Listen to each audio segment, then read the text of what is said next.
Let's just list it out. Gwen Stacy dies on a bridge. Restaged, decades later in a different movie, Gwen Stacy dies on a bridge again. Mary Jane Watson marries Peter Parker in one of the most celebrated weddings in comic book history. And then Peter signs a legally binding contract with a literal demon to make that marriage never have happened. And in the most recent movie version, Peter doesn't even let anyone kill his girlfriend. He just casts a spell that makes the entire planet, including her, forget she ever met him. 4 different methods, 4 different decades, 4 different studios, writers, and actors. Same result every single time. Whoever Spider-Man is dating, by the end of the story, he isn't anymore. At some point, bad luck stops being the explanation. This is a pattern with a design behind it, and today we're finding out what that design actually is. Quick correction before we start, because this is the part everyone gets slightly wrong. People assume Spider-Man's whole thing is that his girlfriends die. They don't, actually. Not all of them. Not even most of them. Betty Brant just breaks up with him. Liz Allen finds out her dad is a supervillain and understandably relocates. Mary Jane, across most versions, survives literally everything, including several kidnappings, a wedding, and a demon. The one constant isn't death. It's that the relationship never gets to just continue. Something always intervenes. A villain, a contract, a spell, a multiverse, right at the exact moment things are working. Which means the real question isn't, why does Spider-Man's girlfriend keep dying? It's, why is this franchise structurally incapable of letting him stay with anyone? And that turns out to have a much funnier answer than a curse. We have to start here because it's the original template every other version is quoting. In 1973, in a comic called Amazing Spider-Man number 121, writer Jerry Conway did something no mainstream superhero comic had really done before. He let the hero fail permanently with no fine print. Green Goblin drops Gwen Stacy off a bridge. Spider-Man's web catches her ankle. And right there, printed directly on the panel where the line goes taut, is a single sound effect in jagged letters. Snap. Not confirmed as the fall, possibly his own web, stopping her fall so abruptly it did the damage the fall was supposed to do. That ambiguity was never accidental, and it's exactly why Sony restaged the same scene beat for beat in The Amazing Spider-Man 2 in 2014. Bridge, villain, web line, same unresolved question hanging in the air. It's not laziness. It's the single most efficient way anyone's found to prove that a guy who can lift a bus still isn't fast enough to fix everything. And that's a theme this franchise is contractually obligated to keep reproving, apparently once per generation. Here's the one that genuinely sounds made up if you didn't grow up reading it. In 1987, Spider-Man got married to Mary Jane. In real continuity, in the actual comics, celebrated with a giant in-story wedding that even ran simultaneously in the newspaper comic strip. For 20 years, married Spider-Man was just canon. Bills, arguments, the whole domestic package, superimposed onto a man who also fights the Rhino on weekends. Then, in 2007, in a storyline literally called One More Day, Aunt May gets shot, and to save her life, Peter and Mary Jane strike a deal with the demon Mephisto, Marvel's actual, honest-to-God devil stand-in, who agrees to save her on one condition: the marriage never happened. Not, we get divorced, erased, retroactively. 20 years of continuity undone by contract so that Peter Parker could go back to being single. The editor at the time said the quiet part out loud afterward. A married Spider-Man, he argued, wasn't relatable anymore. Married guys don't feel like underdogs.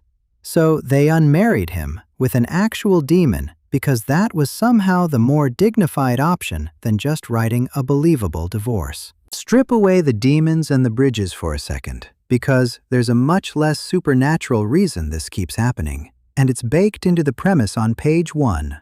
Spider-Man's entire identity is a secret he has to lie about, constantly, to the person he's dating. He vanishes mid-date. He's late to everything. He shows up with a black eye and a story that doesn't add up. If your actual boyfriend behaved like this, you would not call it superheroism. You'd call your friends. With great power comes great responsibility sounds inspiring right up until you realize what it means for his love life specifically. The city always outranks the relationship. Every single version of this character is built around that math, and every writer since 1962 has understood that a functioning, well-communicated, secret-free relationship removes the entire engine that makes these stories work. He's not unlucky. He's structurally, contractually required to have a complicated personal life, the same way a sitcom character is structurally required to never quite move out of the apartment. Comics at least had decades to let Peter and MJ's relationship breathe before anyone panicked and called a demon. Movies don't get that luxury because Hollywood reboots this character roughly once a decade, and every reboot wants its own, first, great romance for its own new actor. That's how you get Liz Allen in one franchise, Gwen Stacy in another, and Mary Jane again in a third, each one starting completely from zero, none of them getting the multi-decade runway the comics gave the version that actually worked. It's less a curse and more a franchise scheduling problem. Nobody's relationship survives a reboot, mostly because the reboot was specifically invented to make everybody forget the last relationship ever happened. By the time Tom Holland's MJ shows up, killing the girlfriend again would have felt less like tragedy and more like a rerun. So, in Spider-Man No Way Home, the writers did something almost admirably creative.